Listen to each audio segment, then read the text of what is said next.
This is Streets and People, conversations about people and projects shaping how we move. Find us at getaroundcaboolture.au. Today we're doing one of our People and Projects episodes, and I am super amazingly delighted to have Professor Peter Norton on the studio with me today. I'm here on Gubbi Gubbi country in Queensland in Caboolture. Professor Norton, perhaps you could say where you're calling from. I'm joining you today from Virginia in the United States. I am a teacher and faculty member at the University of Virginia. It's a thrill to be joining you today. I study people and streets and how people get around, especially historically, but also today and tomorrow. That's why I wanted to have you on the show, to have a little bit more context as to how did we get to this situation of car dependence? What made you interested in this whole area, and why does it still matter to you today? I come to this subject as a person who has always been fascinated by history, and also as a person who grew up in a very car-dependent country and very car-dependent suburbs, but as a person, of course, who couldn't drive like other teenagers.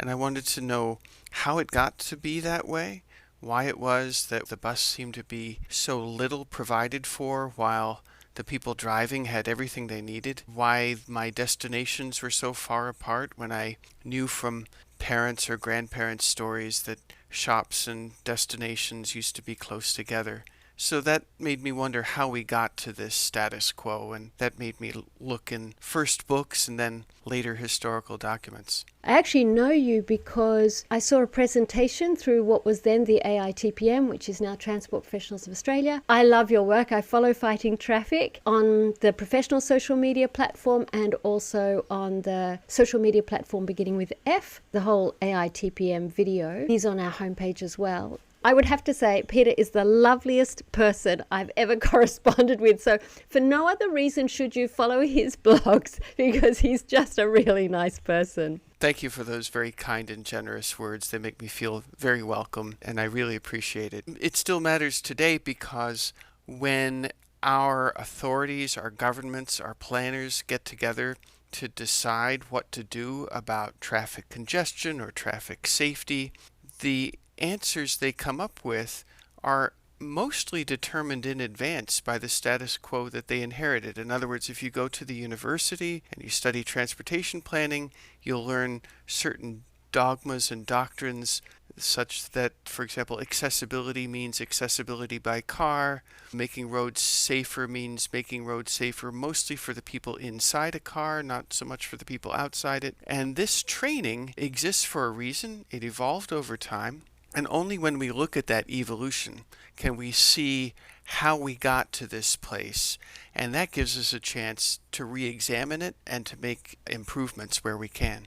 Words like accident, that was no accident, that accident came around. Other words like that, perhaps if you could just explain how we got this really passive language rather than active language, and what was it before and then what changed? So our vocabulary reflects our presumptions, our frame of reference, our presuppositions.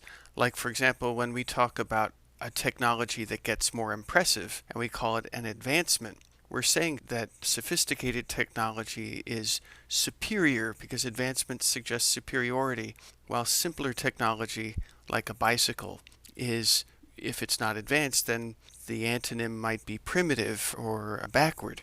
And this, of course, makes us less likely to appreciate the real advantages that a vehicle like a bicycle has to offer in terms of affordability, health, practicality, energy efficiency, and so on. You can find this kind of vocabulary, and once you can open it up and investigate it, you find that it isn't just words, it's also agendas. Like you mentioned the word accident, and of course an accident implies something that happened by chance, that nobody could anticipate. We can't anticipate the roll of a dice, what numbers will come up. But of course, we certainly can and should anticipate that when we have a transportation system in which most people are driving fast over long distances almost every day, we can anticipate that there will be crashes and that those crashes will be serious, often causing injuries and occasionally deaths. And so in that sense, they are not chance events, as the word accident would have us imply, and that's why many advocates of walkability and cycling and safety have helped us change our language and speak about crashes instead of accidents. And what are some other examples that you have really come across? My understanding is that individuals who wish to promote cars, so people who were selling them, people who wanted more of them, influential business people, they wanted to make it easy for themselves and they wanted to sell more product. They said maybe to politicians, hey, how about we write a media piece about this and then you can put it out to the general public. I don't know if that happened back in the day. Did it happen? And was that the sort of thing that happened on a regular basis? So, Wendy, my own review of the historical record suggests that your summary is exactly right. Businesses, and of course businesses are interested in selling things for a profit, were looking for ways to sell more cars than they were selling, also to sell more roads because road builders also sell what they make. And in the US in the 1920s, they said this explicitly. They were concerned that everybody who wanted a car had already bought one, and all that left for them was the replacement market. When somebody's Ford wore out, they would replace it, but they thought of that as a very limited market. They wanted a market where people were always buying more cars, where they were trading in the old model before it was worn out, and also where people who had thought of the car maybe as something to take on a Sunday into the countryside would instead think of it as the all-purpose transportation solution, which they certainly did not think of the car at first. People thought of the car as a special purpose tool, particularly for the Sunday holiday or for delivery purposes or for taking produce to the market, while everyday personal mobility needs were primarily met by what we in North America call streetcars. Most of the world calls them trams, or bicycling or walking. And so, yes, these businessmen, and I say businessmen because they were all men, they met together and they agreed, let's find a way to make sure that people can drive everywhere in the city, that when we have a traffic jam, that problem gets defined as not having enough road capacity, instead of defining it as there being too many automobiles on a small street. And when we have a crash, let's define the problem as not having a generous enough and accommodating enough road design, instead of defining it as having people driving the most dangerous vehicle on the road, namely the automobile. So this was the struggle. They were very explicit about it. I don't have to speculate because they were very explicit. I can even quote from memory one of them who said, "The obvious solution lies only in a radical revision of our conception of what a city street is for," which is a breathtaking statement because they realized that a future of unlimited driving would have to be a future where streets and roads are for cars, not for everybody doing anything else. In 1925, there were some changes in Los Angeles, and that then ricocheted further out. Step us through from the very beginning what kind of happened and some of the language that made that happen. Los Angeles was a birthplace of car-dependent design. Certainly there were millions of cars in the United States already by 1920, but it was Los Angeles where we first see anywhere in the world an effort to make a big city a place primarily for drivers. And if you go to Los Angeles today, it's hard to imagine it was ever anything else. Circa 1920, most people within the city of Los Angeles, I'm not talking about the whole surrounding area, got around by walking or by electric trams. One of the most successful car dealers in the U.S., a man named Paul Hoffman, who sold Studebakers, who was very explicitly interested in finding a way to sell many more Studebakers than he was selling at the time. And he was clear, his big frustration was that traffic jams were being blamed on automobile drivers, and that when somebody was injured or killed in traffic, it was the automobile drivers who were blamed, not the pedestrian walking out in the street, but the driver of the car that hit that pedestrian. So he found a collaborator in the form of a young graduate student from Harvard who was working on a dissertation about street traffic, and they worked together. And Paul Hoffman commissioned this graduate student to write a new traffic ordinance for the city of Los Angeles that did something really radical, consistent with that radical revision in our conception of what a city street is for, and that is, say, write in the legal ordinance The street is primarily for automobile drivers. If you want to walk in the street, you can only do so at certain places and in certain ways, especially at the intersections in the crosswalks with the green light where there is a light. This was really the beginning of the curtailment of pedestrians' priority in streets. There had been earlier efforts, but this was really the successful one. And both Australia and the United States are inheritors of the British common law tradition, and under that tradition, the street was for everybody, and pedestrians had equal rights in the streets as everybody else. And operators of motor vehicles had a special responsibility to yield to pedestrians because, after all, it was the automobile driver who was choosing to operate the dangerous machinery. The pedestrian was not endangering anyone else. And so judges and juries agreed that the responsibility lay with the driver.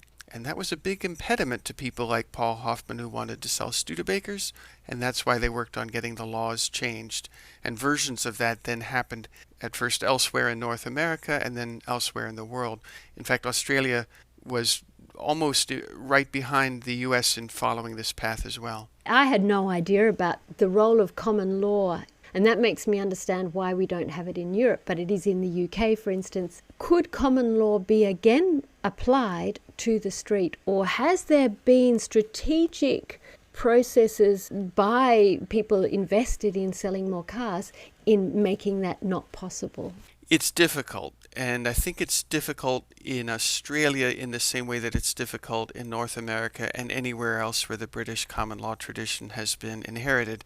And the reason why it's difficult is that common law prevails in the absence of statutory laws that were written and approved by legislative bodies. But once you have a statute that a legislature passed and implemented, then that overrides, that supersedes the common law tradition. So if you want to return to the common law tradition, then you have to do something about that statute. Now, you certainly can do that, and we've been seeing it in the U.S., for example, where laws restricting walkers, jaywalking laws, have been repealed in recent years on the grounds that the common law tradition actually made a lot of sense. California, about 3 years ago, repealed its jaywalking law. Now it still has rules, but they're much more relaxed. My home state of Virginia did the same. New York City did it at the city level. And what they did is they said, let's go back to the common law tradition. It was a compromise in all cases. In other words, they retained some statutory limits on walking, but it's a considerable relaxation of the old restrictions that began in Los Angeles a century ago. And you mentioned the term jaywalking, so it started off as jay driving. That's my understanding. Is that correct? It's a little hard to date precisely for the reason that, of course, people used this in spoken English before it got into written English. And it appears that both jaywalking and jay driving were introduced around eastern Kansas, western Missouri, around 1905. At first, jay driving was as important a word as jaywalking. In both cases, the sense was of a foolish or stupid driver, foolish or stupid walker. That's what the word jay connoted. So I wonder if you could use that with people doing crazy stuff on illegal devices and hooned up cars. And you go, I should call them a jay driver or a jay whatever. I think it's certainly entirely justifiable to say that a person who's trying to use their phone, especially any kind of texting while driving, is doing something both foolish and very dangerous. And that would be good reason to call them a jay driver, with the one reservation that the word jay has really lost its sting. It's very old U.S. slang. So a century or more ago, it meant a person from the country with no education, no sophistication. It's a slur, and as a slur, it's problematic inherently. People, even in the U.S., no longer are aware of that origin. And so if you speak about a jay, people don't even know what you mean, except in the sense of jaywalker primarily today. What's another term that you see appearing without the slur? Is there any terminology you've seen emerging in the landscape? I have not seen a useful word. I think we need one. A reporter asked me quite a while ago when texting was new to coin a word, and I proposed text lemming because we think of lemmings as self-destructive animals, and texting is self-destructive, although it also can be very dangerous to others if you're texting while driving. But I'm not satisfied that's the right word. I think there's an opportunity here. In fact, the American Automobile Association about 1920 offered gold for a slur to use against reckless drivers because it was damaging their reputation. But the winner was a complete failure. The winner got the gold, but the word didn't catch on. The word that was proposed was flivverboob, boob being a foolish person and flivver being a Ford. But the word got nowhere, so maybe we have to let the words evolve naturally instead of contriving them with rewards. What are some other terms that you have come across that are used? Anything about the infrastructure? Have you found that's been in the history as well? Oh, certainly. And vocabulary is another great way to reveal the unstated assumptions in the infrastructure around us. There are many examples. One that comes to mind is the way traffic engineers use the word delay, where if you are driving but you can't drive the speed limit because there's too much traffic, so you're driving less than the speed limit, the traffic experts call this delay, and they say that delay has a dollar value, it's a cost to the public, and therefore it justifies a public expenditure in the form of new infrastructure, maybe another lane or an exit ramp or an overpass to reduce this delay. It has a scientific or economic sound to it, as if it is the result of an expert analysis, but it doesn't take much thought to realize that it's actually kind of absurd because the delay is being caused by the drivers, and therefore you would presumably want to charge the drivers if they want that delay reduced. Whether we should even be calling it delay is another question, because maybe that slower speed actually makes more sense. But in any case, it's hard to see how we should be thinking of this as a public financial loss that excuses more public money to build more infrastructure that then will inevitably attract more driving and therefore cause more delay. How has the history, either people intending to sell more cars, more roads, politicians who are invested in that, who want the status, what resistance was there by the general public when the streets were just taken away all of a sudden and made more dangerous, and then they were blamed for being killed? And I see some crazy stuff in the US, like parents were charged with vehicular manslaughter because they let their children go down the road to buy an ice cream. The driver was completely uncharged and didn't spend any time in jail, even though they were driving under the influence and driving over speed and the street design.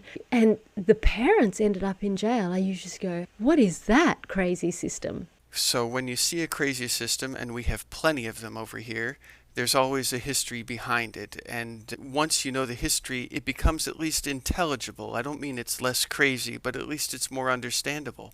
So we in this country, and Australia is not too dissimilar in this respect, have a long history of dealing with problems like traffic congestion by building ever more road capacity, of dealing with problems like traffic safety, and the record here in the US is terrible on traffic safety, by engineering highways that are more forgiving, tempt people to both drive more and to drive faster. So if you make a highway where it's harder to crash because the lanes are wider and the curves are gentler and so on, you are also creating an environment that makes people feel like they can drive faster. And when we put those two engineering ideologies to work in transportation, we create environments where doing anything except driving looks suspect. It's not unusual in this country to see somebody trying to cross a 6-lane road, and this is usually regarded as somebody who's on the margins of society because everybody's supposed to be driving. But of course, if we look at it from their point of view, they're trying to do the best they can in a world that is entirely hostile to anyone who either doesn't drive because they can't afford it or can't drive for any of a long list of reasons. So this promotes a mentality that would have been completely alien to our grandparents or great-grandparents here that says you're an irresponsible parent if you let your child go to the shop, if you send your child on an errand, or if the child walks to a friend's house. You're supposed to drive the child everywhere. Now, the madness of that is apparent in our public health record, where we have an obesity epidemic here, and children are a part of it.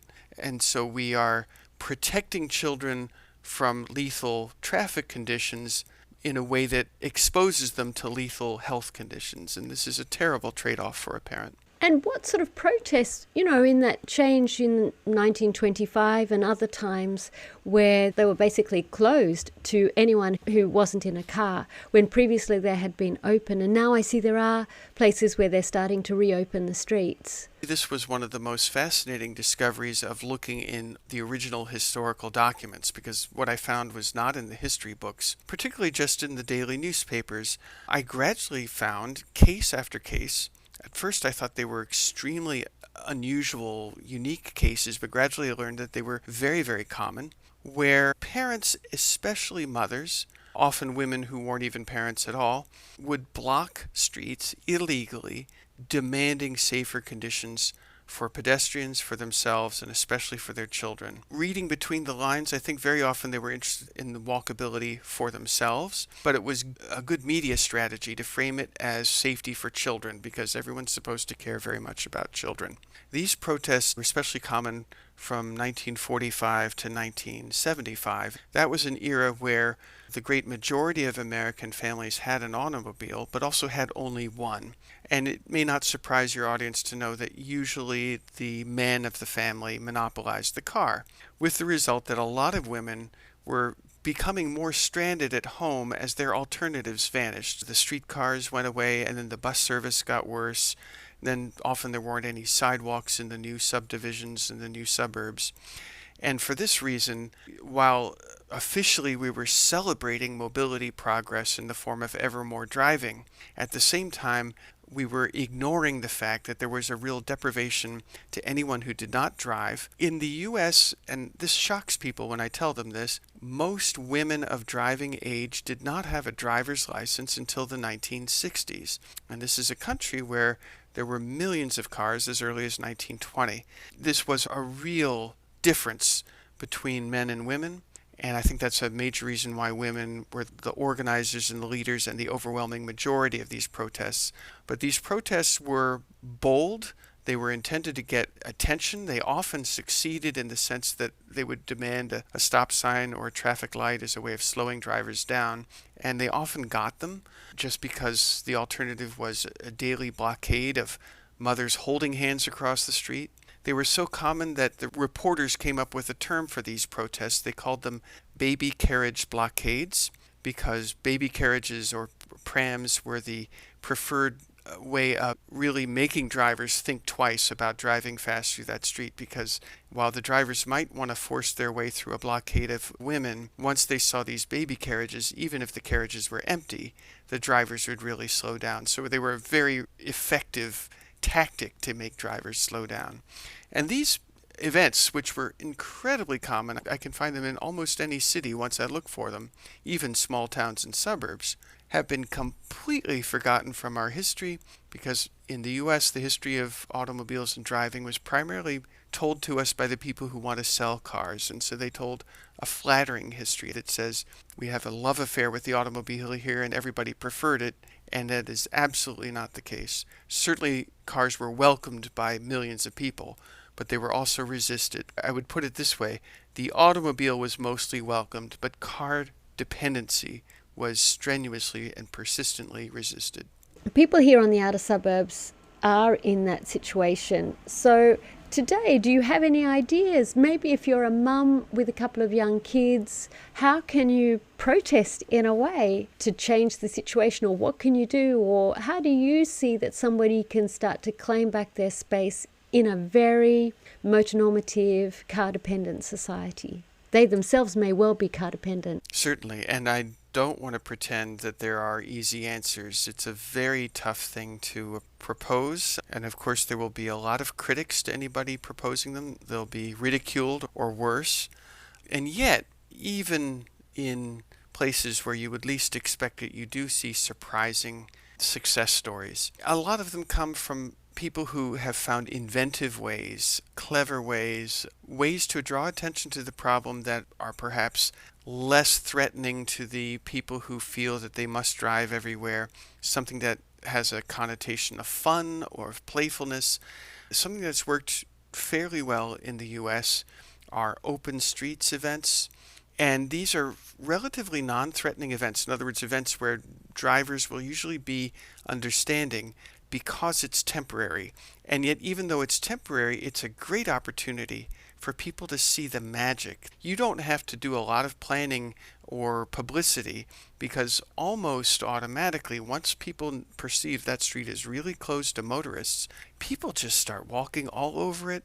Children that you don't normally see outside of the car are suddenly outside of the car and playing, enjoying each other. Adults are also more playful. They're strolling, they're looking around, they're enjoying the place they're in instead of merely seeing it as some place to get through. They're enjoying being there. So I really think that open streets movements can do wonders.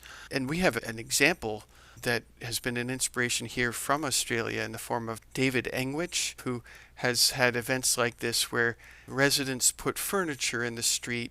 And of course, this totally changes the driver's behavior. And pretty soon, neighbors who were not talking to each other at all are suddenly enjoying each other's company on the sofa in the middle of the residential street. Of course, you want to plan this carefully, but in any case, that can be a beautiful thing as well. Another variant that has been popular in the US are called parklets, little parks where you can feed the parking meter, put down some fake turf grass on the parking space by the parking meter. You've paid for the space, so it's yours, and you can put some folding chairs on it and enjoy each other's company. I've been at a couple, and it's not the most relaxing thing to be seated right next to a busy street, but there is something fun about it, and the drivers notice. What we have to do is find ways to help people imagine what they can gain rather than merely fear what they can lose when they can't drive as much. So anything that can help people see. This was incidentally the secret to New York City's successes. Janet Sadiq-Khan, the transportation commissioner there, made all of these temporary experiments, and New Yorkers object to anything they want to object to very vocally, but she averted that by making these temporary experiments that were reversible by putting, say, lawn chairs in Times Square. And pretty soon people, especially the shopkeepers who were afraid of what would happen, suddenly have more business, and it became a permanent thing. And now Times Square is a much more sociable public space than it has been for a very long time. One of the things I thought about doing is putting in a bed and a bedside table, a little pop-up thing, and put that in a car parking space in a parking lot, just to show that we could house people instead of housing cars in this space. If somebody has chronic pain, disability, maybe they have insecure housing and moving around a lot, what's something that you can suggest that they might be able to do? I want to begin by saying I don't want to put myself in the position of a life situation I haven't been in myself. But of course, I have worked with many people who have been in situations like this. And I've been in various kinds of situations of disadvantage that give me some capacity at least to imagine others, I think. Getting around a typical U.S. city or suburb with any kind of limitation that rules out driving can be a severe limitation. There's often not very much that can be done about it. Such a person often has to find ways to access van services that offer riding transportation services as needed. Many of them need their helpers, their caregivers, their relatives to help them with their transportation needs. Now, it certainly doesn't have to be that way. An example from my own city of Charlottesville, Virginia, which is a small city in the center of the state of Virginia, is a pedestrianized zone in the middle of town on what we call the main street. In this pedestrianized zone, there's no sidewalk curbs and the pavement is very smooth. It's become a place where a person who gets around by wheelchair can go to multiple destinations very comfortably. It's also a very sociable space. And so such places can be relatively welcoming despite the fact that we've engineered our cities and towns on the presupposition that you drive everywhere. I've worked in the Netherlands where I've seen this really ramped up to a citywide scale, where I worked in the city of Eindhoven in the south of the Netherlands, and the entire city center for block after block is reserved to pedestrians, and the whole pavement is flat from door to door, no curbs, smooth. And of course, it's a place that's very welcoming to people who roll instead of walk, and to people with various kinds of disabilities. So if somebody's junior in the transport team, junior in the planning team, when you're in that position, you come in, you're keen, you want to make change, what is something you can do? Because it can feel very, very disempowering. You know what you want to do, you know the community wants it, but further up the food chain, they're saying, no, we're not going to do that. That's so well said, because of course it's completely understandable that people like me, for example, often complain about policymakers not doing the right thing. But the truth of the matter is that a policymaker who just set out to do what I might consider the right thing would have a very short career. She might get fired for just acting on that basis. What policymakers need is a way to show that they are responding to a pressure that must be responded to. Policymakers respond to pressures rather like weather vanes respond to the pressure of the wind on them, and that pressure has to be there. Most of us are raised to be polite and cooperative, but a policymaker often needs some strong feeling, including perhaps anger or outrage, as a way of showing the authorities who are higher ranking than they are that this is a demand that has to be met or there will be consequences. So when we talk to policymakers, and I'm talking about myself as well, I tend to think that I should talk to them in rational, logical, reasonable terms. And there's good reason to do that. But in the end, policymakers, almost by definition, respond to pressure. And without pressure, all the data and the logic in the world will not shift policy. Policy needs pressure to move, just like a weather vane needs wind pressure to turn. That's a great response. I think so many amazing ideas, and it's just so great to know that we've ended up in this situation not because it was our fault, but actually it was planned and intended. Somebody sat there and masterminded. You know, we talk about conspiracy theories, and sometimes it's not a conspiracy theory. I'm not a conspiracy theorist, but sometimes you go, yeah, there are people in very privileged positions who make a lot of big decisions. It's not a conspiracy theory, but a fact that very often historical developments are the result of powerful groups getting together and asking, how can we pursue a path that's advantageous to us? This is just how businesses and corporations and so on operate. I've asked them directly, and they'll say we have a responsibility to our shareholders to maximize profit, and we will find a way to do it. And they'll do it legally. Lobbying is legal and so on. So it's not a conspiracy theory, though it is, as you suggest, in the literal sense, a conspiracy, in the sense that it is a collaboration to advance an agenda. And we have to be alert to that. And we have to be alert to it in particular, I think, because the people who succeed at this strategy of agenda advancement are smart enough to then, once they succeed, tell us a very soothing story about how this is really what everybody always wanted. If you go to the National Museum of American History in Washington, D.C., as part of the Smithsonian Institution, it's paid for by taxpayer money, it's the official history of the U.S., they'll tell you that car dependency in the U.S. was predominantly the result of people's preferences, consumer demand, democracy at work. And that's because General Motors paid $10 million to get that exhibit. We should question our history. Our history is not merely the result of consumer preferences or democracy at work. Sure, that's part of it, but there's also corporate agenda advancement. And when we examine our history, we have the best chance of discovering that and thereby realizing that we have other possibilities as well. Such great words. Before we close out, anything you would like to add? Anything you wish I had asked that I forgot to? Final remarks, whatever. I'll throw out this. The people who sold us car dependency in the US and in Australia are, in my view, trying to sell us next generation car dependency in the form of robotic cars. I'm not saying that robotic cars are useless. I think they could be super useful for a lot of special applications.